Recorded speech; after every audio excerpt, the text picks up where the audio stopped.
Welcome back to prime time debate. So Telangana రాష్ట్రానికి కేంద్రం ఏమిచ్చింది అన్నటువంటి ప్రశ్నలకు ఈరోజు ఒక సమాధానం అయితే ఇచ్చింది. తెలంగాణలో పసుపు బోర్డు ఏర్పాటు చేస్తున్నాం అన్న మాటకు తెలంగాణలో పసుపు బోర్డు ఏర్పాటు చేయడం జరిగింది. సో సంక్రాంతి పండుగ రోజున పసుపు బోర్డు ఏర్పాటు జరిగింది. సో ఆ రోజు లేఖలు రాశారు, కానీ ఒక సఖ్యత లేకుండే బీఆర్ఎస్ పార్టీ అధికారంలో ఉన్నప్పుడు కేసీఆర్కు మోడీకి. బట్ ఈసారి మాత్రం ఆ సఖ్యత కనిపిస్తోంది. సో రాజకీయాల్లో ఫ్రెండ్లీ నేచర్ కనిపిస్తోంది. వైపు of course Bharatiya Janata party MP ఉన్నా కానీ రాష్ట్ర ప్రభుత్వం కొంత సఖ్యత చూపిస్తోంది కాబట్టి ఈరోజు కొన్ని పనులు అవుతున్నాయి అన్నది ప్రధానంగా ఈరోజు మన చర్చలో వస్తున్నటువంటి పాయింట్. రైట్, కార్తిక్ గారు ఏం చెప్తారు? సార్, ఈరోజు ముఖ్యంగా ప్రజలకు, మీకు, ప్యానెల్ ఉన్న సభ్యులందరికీ కూడా ముందే సంక్రాంతి కనుమ శుభాకాంక్షలు తెలియజేస్తూ, రాష్ట్రంలో ఈరోజు పసుపు బోర్డు సాధించినటువంటి రైతులకు వివిధ పార్టీలో నాయకత్వం వహించినటువంటి ఆ నాయకులకు, ఆ నాయకత్వంలో భాగంగా మా కాంగ్రెస్ పార్టీ కిసాన్ కాంగ్రెస్ చైర్మన్గా బాధ్యతలు నిర్వర్తించిన అన్వేష్ రెడ్డి గారికి, అట్లాగే గంగారెడ్డి గారికి అందరికి కూడా శుభాకాంక్షలు తెలియజేస్తున్నాం. అయితే ఈరోజు అక్కడ పసుపు బోర్డు రావడానికి ఎంపీ అరవింద్ గారు ఎంత కారణమో అక్కడ ఉన్నటువంటి రైతులు, వివిధ పార్టీలో ఉన్నటువంటి నాయకులు కూడా అంతే కారణం. అయితే ఈరోజు పసుపు బోర్డు రావడానికి ఎంపీ అరవింద్ గారి కృషితో పాటు రాష్ట్ర ప్రభుత్వము, కేంద్ర ప్రభుత్వంతో ఉన్నటువంటి మెయింటైన్ చేస్తున్నటువంటి ఒక ఫ్రెండ్లీ అట్మాస్ఫియర్. ప్రభుత్వాలు వేరు, పార్టీలు వేరు అని చెప్పడానికి ఇదొక సజీవమైనటువంటి సాక్ష్యం. ఎందుకంటే మీరు ఎవరు అవునన్నా ఎవరు కాదన్నా, ఏ పార్టీ ఉన్నా ప్రధానమంత్రి అన్నట్టు ఆయన అందరికీ ప్రధానమంత్రి.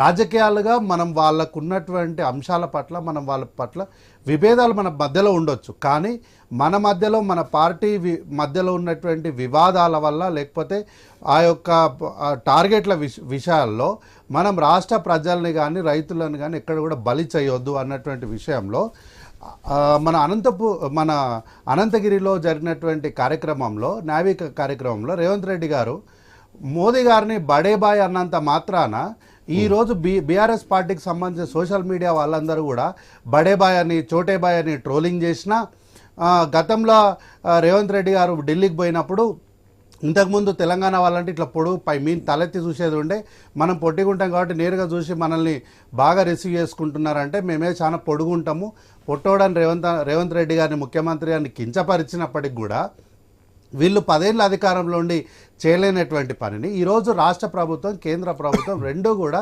సమన్వయం చేసుకుంటూ ఈరోజు ఇక్కడ పసుపు బోర్డు తీసుకురావడం వల్ల అక్కడి పసుపు రైతులతో మాత్రమే కాకుండా రాష్ట్రంలో, మన రాష్ట్రంతో పాటు పక్కనున్నటువంటి మహారాష్ట్ర లేదంటే వివిధ ప్రాంతాల్లో ఉన్నటువంటి పసుపు రైతులకు ఈరోజు చాలా ఉపయోగపరంగా ఉండేటువంటి విధానంలో మనం సంక్రాంతి పండుగ నేపథ్యంలో ఈరోజు ఒక మంచి శుభార్త చెప్పిన మోడీ గారికి కూడా నేను ధన్యవాదాలు తెలియజేస్తున్నాను. ఎందుకంటే రాజకీయాలు వేరు, ప్రభుత్వాలు వేరు, ప్రభుత్వ విధానాలు వేరు. బట్ పసుపు బోర్డు విషయంలో మీరు క్లెయిమ్ చేసుకుంటున్నారు, ఓకే. బట్ ఈ క్లెయిమ్ మీద ఇంకా చాలా బరువు కూడా కాంగ్రెస్ పార్టీ మోయాల్సినటువంటి అవసరం ఉంది. తెలంగాణకు రావాల్సిన వాటిపైన కూడా మీరు కొట్లాడాల్సినటువంటి అవసరం ఉంది.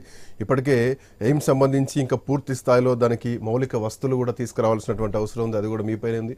గిరిజన యూనివర్సిటీ అఫ్కోర్స్ వాళ్ళు ప్రకటన చేశారు, ఇంకా దానికి కేటాయింపులు చేయాల్సినటువంటి అవసరం ఉంది. ఇది కూడా రాష్ట్ర ప్రభుత్వంతో ఉన్నటువంటి సఖ్యతతోటే ముందుకు పోవాలి. కేంద్ర విద్యాలయాలు కూడా ఉన్నాయి. సో వీటితో పాటు ఫార్మసిటీ ఉంది, టెక్స్టైల్ పార్క్ ఉంది, వీటికి సంబంధించినటువంటి నిధులు తీసుకురావాల్సినటువంటి అవసరం ఉంది, RRR ఉంది, ఇంకా చాలా అంశాలు ఉన్నాయి. అఫ్కోర్స్ వాళ్ళు మొన్న ప్రకటించింది ఐ థింక్ 5 నవోదయ స్కూల్స్ ప్రకటించారు. సో నేను ఏమంటున్నా అంటే, ఇప్పుడు మనము కేంద్ర ప్రభుత్వంతో గిల్లి గజ్జాలు పెట్టుకోవడం వల్ల మనం సాధించేది ఏమి ఉండదు. ఒక ప్రధానమంత్రి ఈ రాష్ట్రానికి వచ్చినప్పుడు, ఈ రాష్ట్రాధినేతగా గిల్లి గజ్జాలు కేసీఆర్ పెట్టుకున్నారు అంటున్నారు. 100% కదా. నేను చెప్పేది ఏముంది సార్, ప్రత్యక్షంగా సార్ ఒక దేశ ప్రధానమంత్రి ఈ రాష్ట్రానికి వచ్చినప్పుడు రాష్ట్రాధినేతగా ఈ రాష్ట్రాన్ని ముందుకు తీసుకెళ్తున్నట్టు బాధ్యత గల ముఖ్యమంత్రిగా వెళ్ళి హార్టీ వెల్కమ్ సార్ అని ఒక బుకే ఇచ్చి చెప్పడంలో తప్పేముంది? ఇందులో వచ్చిన నామోషి ఏముంది? ఇందులో వచ్చిన భేషజాలు ఏమున్నాయి సార్? కాబట్టి ఈరోజు మనం ఢిల్లీకి వెళ్ళినా వారు ఇక్కడికి వచ్చినప్పటికీ కూడా అట్లా అంటే వారు ఎన్నికల నేపథ్యంలో ఇక్కడికి వచ్చినప్పుడు కాంగ్రెస్ పార్టీ 100% వారిని విభేదించింది. వారిపైన చేయాల్సిన ఆరోపణలు కానీ, వారు చేయనటువంటి కార్యక్రమాలపైన నిలదీయడం కానీ బరాబర్ చేసినాం. అట్లాగే ఇంకో కామెంట్ కూడా ఉంది, ఢిల్లీకి ఎందుకు పోతున్నారు ముఖ్యమంత్రి పదే పదే ఢిల్లీకి పోతున్నారు అంటే ఢిల్లీ పోయిన ప్రతిసారి కూడా కేంద్ర మంత్రులు కలుస్తున్నారు, పనులు అవుతున్నాయని చెప్పేసి మీరు ఒక స్టేట్మెంట్ ఇస్తున్నారు. ఎస్ 100%. గతంలో ఇదే వేదికగా నేను చెప్పిన, ఢిల్లీకి పోయిన ప్రతిసారి కూడా మేము చీకట్లు ఎవరిని కలవట్లేదు, ఎందుకు పోయినాం, ఎప్పుడు పోయినాం, ముందే స్కెడ్యూల్ చెప్తున్నాం. ఈ స్కెడ్యూల్లో పలానా మంత్రి గారిని కలుస్తున్నాము, బీజేపీ నాయకుల్ని కాదు కలిసేది, వాళ్ళు బీజేపీ నాయకులు అయినప్పటికీ మేము వాళ్ళని కేంద్ర మంత్రులుగా చూస్తున్నాము, వాళ్ళు మంత్రి పదవులు ఉన్నారు కాబట్టి ఈ దేశ ప్రతినిధులుగా చూస్తున్నాం. ఈ రాష్ట్రానికి రావాల్సిన నిధుల విషయంలో కానీ, ఈ రాష్ట్రంలో జరగాల్సిన అభివృద్ధి విషయంలో కానీ, ఈ రాష్ట్రానికి బాకీ పడినటువంటి జిఎస్టీ నిధుల విషయంలో కానీ, ఇట్లా అనేకమైనటువంటి విషయాల్లో రాష్ట్ర అభివృద్ధిలో కలిసి రావాలని ఈ రాష్ట్రంలో ఉన్నటువంటి విపక్ష పార్టీ అయినటువంటి బీజేపీ పార్టీకి చెందినటువంటి 8 మంది శాసనసభ్యుల్ని కోరుతూ ఈ రాష్ట్రం నుంచి ప్రాతినిధ్యం వహిస్తున్నటువంటి 8 మంది పార్లమెంట్ సభ్యులు, అట్లాగే నిన్నాక మొన్న మనం చూడొచ్చు బీఆర్ఎస్ పార్టీ అధికారం ఉన్నప్పుడు కాళేశ్వరం ప్రాజెక్టు కేంద్రం ప్రత్యేక హోదా ఇవ్వాలి, జాతీయ ప్రాజెక్టు ప్రకటించాలని చెప్పి డిమాండ్ చేశారు. ఇప్పటివరకు అది కూడా జరగలేదు. సో ఈసారి కాంగ్రెస్ పార్టీ డిమాండ్ చేస్తుంది. కాళేశ్వరం ప్రాజెక్టు విషయంలో మీరు దాన్ని పెద్ద రాజకీయంగా బూచిలాగా చూసి దాన్ని గెలవడం జరిగింది, అసలు పనికే రాదన్నారు. సార్ ఇప్పుడు అందులో మేము బూచిగా చూపించింది ఏం లేదు సార్. ఇప్పుడు వాళ్ళు ఏమన్నారు అంటే, మేము కట్టింది అత్యున్నతమైనటువంటి ప్రాజెక్ట్ అని ఒక ఇంటర్నేషనల్ ఛానల్ ని తీసుకొచ్చి వాళ్ళు మంచి షూటింగ్ చేసి చూపించారు. ఓకే, కానీ అందులో నాణ్యత లేదు, అది ప్రజలకు ఉపయోగపడింది కాదు, చేసింది కాదు సార్. పంప్ హౌస్లకు వాటర్లు వచ్చి ప్రాజెక్టును మనం ఎట్లా సార్ దాన్ని తీసుకుపోయి ప్రాజెక్ట్ చేయాల్సిన బాధ్యత అట్లా తీసుకోవాల్సిన అవసరం లేదు.